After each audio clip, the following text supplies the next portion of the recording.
पंचवाल यति मंदिर के कार्यकर्ताओं का यह सौभाग्य है।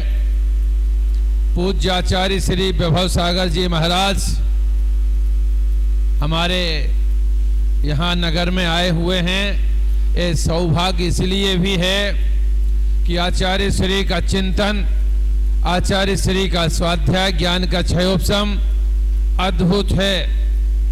मैंने अनेक कार्य, अनेक अनुष्ठान पूज्य श्री के सन्निधि में किए हैं। उत्तर भारत ही नहीं, दक्षिण भारत में भी पूज्य श्री का मंगल विहार हुआ है, जहां श्रवण बेलगोला में पूज्य श्री का स्वाध्याय और वहां उनके ज्ञान की जागृति के ऐसे ऐसे कार्य हुए जिन्हें आज भी स्मरण किए जाते हैं। पूज्य श्री का मंगल विहार होता हुआ आज हमारे नगर में है।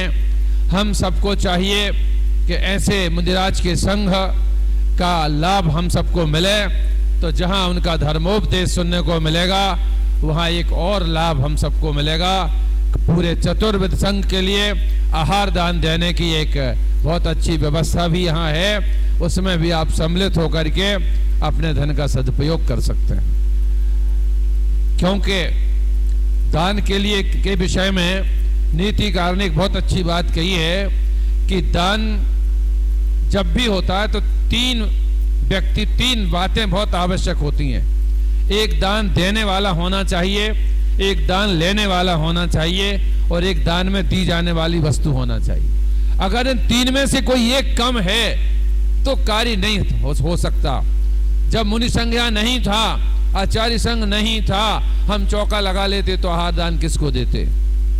आज मुनि संघ है और हम व्यस्त हैं तो हम कैसे दे पाएंगे। सब कुछ है, महाराज जी हैं, हम हैं, और व्यवस्था नहीं है तब भी नहीं हो पाता। लेकिन संयोग समझिए कि सारी व्यवस्थाएं व्यवस्थित हैं, बस हमें अपने मन को पवित्र बनाना है। गृहस्थी के कार्य बहुत हैं, उसमें से समय निकालें। और आज मुझे ये भी जानकारी मिली है कि वाचना का कार्य भी यहाँ पर होना है। अगर ये वाचना होती है तो देव शास्त्र गुरु का वो अद्भुत संयोग यहाँ मिलने वाला है, क्योंकि ग्रंथों की वाचना सहज और सरल नहीं होती। नीतिकार के आचार्यों ने भी लिखा है कि वह जगह भी परम पावन होती है जहां ग्रंथों के वाचन होते हैं। और ये ग्रंथ के वाचन और वो भी आचार्य के मुख से हो जाएं तो हम श्रावकों का जीवन धन्य बनता है। क्योंकि शास्त्र में लिखा है कि भविभागन बच जोगे बसाए, हम भव्य जीवों के पुण्य के उदय से पूज्य आचार्य श्री सत्संग यहाँ पधारे हैं। तीर्थंकर का मंगल विहार भव्य जीवों के पुण्य से ही होता है। आज हम लोग आह्लादित हैं, आनंदित हैं कि हमें महाराज श्री के वचनामृत का पान करने का अवसर मिलेगा और जिन वाणी के गूढ़ रहस्यों को भी यहाँ सुनने का और उनके समाधान प्राप्त करने का अवसर मिलेगा। तो हम सबसे एक बार पुनः निवेदन करते हैं।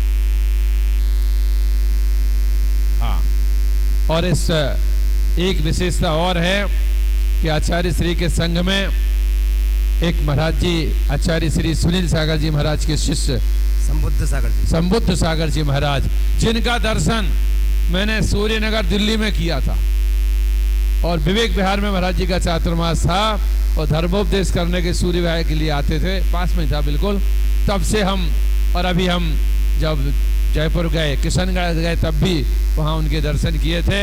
अच्छा क्षयोपशम है, अच्छा स्वाध्याय है, आगम के अनुसार उनका आचरण है, चर्या है, बहुत अच्छे महाराज जी हैं, उनके संघ में विराजमान हैं।